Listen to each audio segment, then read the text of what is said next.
G'day from Mexico City, the Monday after Max Verstappen won his 50th F1 Grand Prix. And I can tell you right now, he is not very popular in Austin.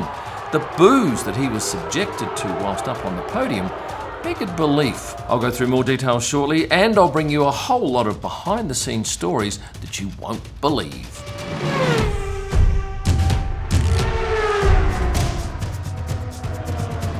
Well, the booing started when Max came out onto the podium. He was introduced, and I'm taking photos. I'm down in Parc Ferme, and I'm thinking, why are they booing him? And then it just got worse when he got his trophy. It went out of control. Now, I put a post up on Instagram on Sunday night. This is it here. It's had some 24,000 likes, which is above average from my page, but 400 comments. So clearly this has touched a nerve, and most people, rightly so, saying it's just not on. There are a lot of boos for Max Verstappen, and it's a shame, it really is, that you hear that amount of boos. Some of you are saying that that booing was for the Texas governor, Greg Abbott, who handed out Max's trophy. But no, I don't believe that. I think it started well before Greg was anywhere near Max. And I don't know anything about Greg. Obviously, he's unpopular, according to the comments on Instagram. But is there any place for this in Formula One? No, there's not. Was it American fans or was it Checo Perez fans? Certainly there was huge support for Checo in the stands. They were cheering him throughout the race and in earlier on-track sessions. And it's fair to say that many of them would not like Max purely because he's giving Sergio a bit of a toweling up at the moment. But to get stuck into him like the people did on Sunday, I thought was very poor form. Does it bother Max? No, he doesn't care. Look, Lewis used to cop this up on the podium as well. I think when any driver becomes dominant, people just go, right, we've had enough of him. We want to see somebody else on the top step of the podium. It's looking highly unlikely it's going to happen in any of the remaining races, and I'll be very interested to see what happens with the crowd in Mexico City here on Sunday, when I imagine he'll be up on that podium, probably on the top step, and see if they're equally or even more vocal towards him. I hope not, because I think the sport's bigger than that. Now, I have a list a mile long here of things I want to share with you, starting off with Daniel Ricciardo's shave that he had on Sunday, or maybe Saturday night, because this is what he looked like on Saturday, and this on Sunday. And I had a chat with him as he arrived, and I said, the beard, what's gone on there? He just laughed it off, and to me it reeked of the Village People going back to the 70s. Not a great weekend for Daniel, didn't do too well in the race, but in the fashion stakes, he mentioned that it looked like he'd been out at a vintage clothes shop on Thursday when he arrived. And still on the subject of facial hair, have a look at these two Ferrari drivers. Now, of course, these aren't real moustaches. This was in the paddock on Thursday when they were doing some social media videos. Other drivers looking snazzy, Zhou Guanyu getting with the local spirit, as was Valtteri Bottas. Lewis Hamilton, nothing cowboyish, but some great outfits. Lando Norris had a new drop of merchandise on Thursday, and I did like his helmet and his race boots. Yuki and Pierre caught them playing with a soccer ball out in the paddock at one stage. And yes, I say soccer because we are in America, we were, and they term it as soccer. And if you haven't seen the David Beckham documentary on Netflix, go and have a look. I rate it 10 out of 10 because I can't give it a higher mark. Now indulge me for a second because I received these in the post the other day. Wireless noise-cancelling earbuds. These are super. They're between 3A and C. One of the problems I have with earbuds is the battery life, but these are great. You get 8 hours. I've got music playing.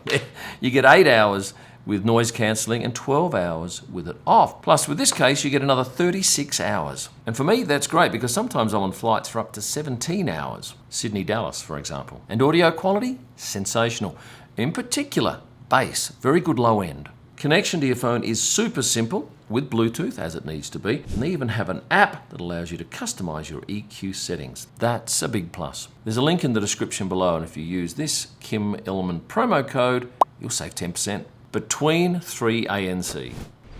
The Austin paddock is one of my favorites, and I love what they do at the entrance with a whole lot of typically local flavours here in terms of cacti, the big boot, saddle, an astronaut, because of course NASA's in Houston, just down the road. And on Sunday, they had a live bull, a 1-ton beast that even Zach Brown stopped for a picture with. Getting back to NASA, there were 2 astronauts on the grid. And I also met the Chief Flight Director of NASA. This is Holly Ridings. And she did mention that there's only been 100 people to ever occupy that job in the history of the world. And she's the latest. Did any of the drivers get presents from suppliers, local suppliers? Yes. All the drivers, actually, I believe, got these boots. And here's Charles and Carlos. You'll see here that they also have their initials and their number on the side. George Russell caught him playing table tennis with Timo Glock in the paddock from German Sky TV. And did the drivers drive anything special to the track this weekend? Yeah, there's some good stories, and I think it's probably going to be my best Drivers Drove video coming up later this week if you're watching this one on release. Carlos and Charles were also given police escorts. Maybe other drivers got them as well, but I did see Carlos get out of his, well, I won't say what he was driving, and go over to one of the coppers that was leading the way and thank him very much for providing that escort. Shall I go into what wives and girlfriends were at the track? Yeah, why not?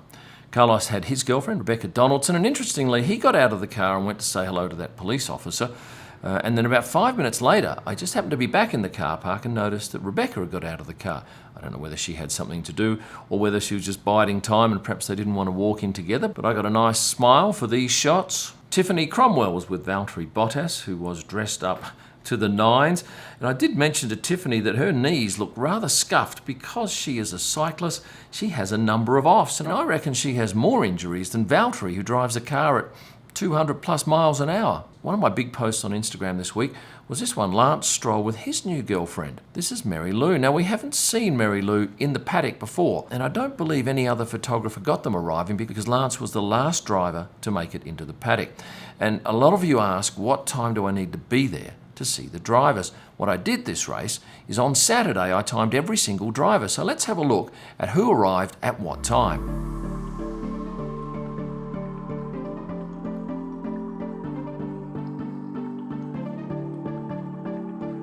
Alexandra was there with Charles, although she came in a separate car, and that's understandable because what they were driving only had 2 seats. George was with Carmen. Heidi Berger joined Daniel at the track, and I had a chat with Heidi because I wasn't quite sure whether she was an actress or a model. And I asked her about it, and she said, "Oh, I'm not a model. Look at me, I'm so stilted." And I thought, no, I think you probably carry off the modelling thing okay. And here she is walking down pit lane looking as if she's on a catwalk. She wasn't posing, it was a candid pic. She is indeed an actor, and she says that she's on strike at the moment with the rest of the actors, but she is going for her visa permit to go and act in the US. Kevin Magnussen's wife Louise was there. Kevin was actually with his eldest daughter Laura, walking back after, when was that, Saturday night after the sprint race. And on Sunday she was watching the drivers as they went out to the grid with their newest bub, Agnes, on her chest. And yes, Agnes had on headphones, as you can see here. And Gunther Steiner had his wife, Gertrude, and daughter, Greta. This race, we also saw the F1 Academy races. These are all young female drivers. And Susie Wolf's running the show. She's got Drew Barrymore on board. Maybe she'll even get Drew a seat on the board, you never know. And as Susie said on the weekend, she doesn't want this to be a one-off thing. She wants it to last and have legs. And certainly the promotion that she got on the weekend wouldn't have done her any harm at all. George Russell actually went and said hello to a few of the girls at some stage. I'm not sure you would have noticed this, but on the Sunday, most of the Red Bull crew were wearing denim jeans. I'm talking people in the hospitality suite and arriving at the track. These were Pepe jeans because it was a year ago that Dietrich Mateschitz died, and Dietrich always used to wear jeans, so the team honoured him by doing just that. Now, we had plenty of celebrities there, and probably none bigger than Prince Harry. Of course, he's been a bit controversial of late, and I put a post of him up on Sunday, and like Max Verstappen, he copped a whole host of negativity. Yes, he's been controversial over the last couple of years. He had 4 security guys around him, and I actually got the tip-off on Saturday that he would be coming. I'll tell you how this happened. Somebody was walking through a team garage and saw a pair of headphones with Prince Harry on it, and they've sort of realised Prince Harry's coming. One of the team people has then realised, shit, that should not be out there, and quickly got rid of it. But people started talking. He went into the Mercedes garage, spent some time there, and then came out through the paddock, surrounded by 4 security guards, and it was all a very well-planned effort to get him up the top of the Mercedes suite. Afterwards, he came down, gave the crowd a wave upstairs, and at some point he went to see the Red Bull people. Was Megan with him? No, he was on his lonesome. Well, him and 4 security guards. And what was on his pass? Prince Harry, the Duke of Sussex. And he wasn't the only one to have security guards this weekend. For the first time, Lando Norris had this gentleman looking after his back. Why? Well, McLaren has a huge fan base in the US, and he was swamped just about everywhere he went. Not that anyone was any danger to him, it's just that it looks pretty awkward when people are fawning over you, thrusting phones in your face, and the security guy's job is to just get people a safe distance away. Now let's get on to some other celebrities. We had Miles Chamley Watson, who is not only a stylish dresser, he is a top-line fencer. Not that type of fencing, this type of fencing. Joe Jonas, yes, from the Jonas Brothers, was out on the grid. Rory McIlroy was there. He's now an investor with Alpine. And I had 2 chats with Rory about watches. He had this magnificent Omega Tourbillon on the Saturday when he was in the paddock, and we talked about that he'd actually bought that for himself after the win in the 2019 FedEx Cup. And on Sunday, what was he wearing? Well, he asked me not to mention it, so I won't mention it. You might have seen it elsewhere on social media. But he is a lovely guy and actually spent a bit of time with the Alpine drivers and the team. Had a little putting competition at some stage on the hospitality suite deck, which you may have already seen on Alpine's social media. Another new investor to Alpine, Anthony Joshua, was there. I caught him having a mock fight out on the grid with Jerry Horner, Christian's wife, ex-Spice Girl, of course. American actor Patrick Dempsey was there. He's a regular at Formula One races. Do you know this young lady? Chloe Grace Moretz? I've seen her numerous times on television. I knew I recognised her face, but had to do some research on her name. And earlier in the event, Adam Driver popped in. I'm a big fan of his. He's the star of a biopic of Enzo Ferrari, and he was with Ferrari doing some filming in the middle of the paddock. Now, I have to laugh. F1 got rid of grid girls, remember? They said it wasn't right for the sport, and I know a lot of you were very upset about that. Certainly the girls that were doing the work dipped out big time.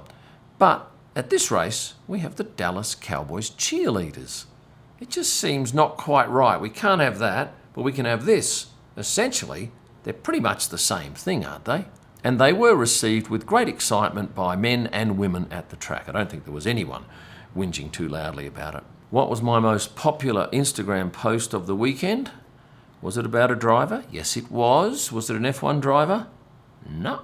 It was an IndyCar driver, New Zealander Marcus Armstrong, with his girlfriend Lissy McIntosh, who does some presenting in the paddock for F1. I can't tell you why it was so popular. It was mighty popular though. 46,000 likes. I think my previous best is 103,000, but this is certainly up in the top 18%, I'm guessing. Very popular couple, and I think it's because it was the first time it was actually confirmed that the pair were going out. And I actually went to an IndyCar race earlier this year. You might have seen that video. And there I saw Lissy wandering around the paddock, and at that time I thought, oh, maybe she does some work for them. No, she's there to see her beau. And finally, how bizarre was it to find out a few hours after the race that both Lewis and Charles were disqualified? Now, I've racked my brains and I can't remember this happening in my 120 race career. And I did like what Lando Norris did with his pictures, where he's just gone and put a 2 over the number 3 on his trophies. Just mentioning Charles here too, when he came back off the grid, going to the toilets before the start of Sunday's race, he was holding this white cloth on his face. And at the time, I figured there was something not quite right, but I think I heard after the race, and maybe it's been covered on social media and in the papers already, but I heard he had a toothache. You know anything about that? I'll be interested to see your comments below. I do love the Austin Grand Prix. I just wish the accommodation in the city was more reasonably priced because, quite frankly, it's way over the top. It's more expensive than Las Vegas is going to be because Vegas have dropped their prices dramatically on accommodation. I think that race, as much as people hate it, and trust me on this, the vitriol from people about that race is enormous. And you can see that in the comments on the video I did about Vegas. Anyway, I'll be there and I'll be telling you all about it. Now before I go, remember you get 10% off these great headphones from Between 3A and C. And remember, for a signed print from any one of a number of drivers, go to kimellman.com where you'll find my merchandise, wall art and photo books. For digital images, go to prostarpics.com. And for my best images live from the track and all during the week, go to Instagram and search @Kim Illman. Thanks for watching and stay passionate. No, it's not. It's 36. I wish I could read.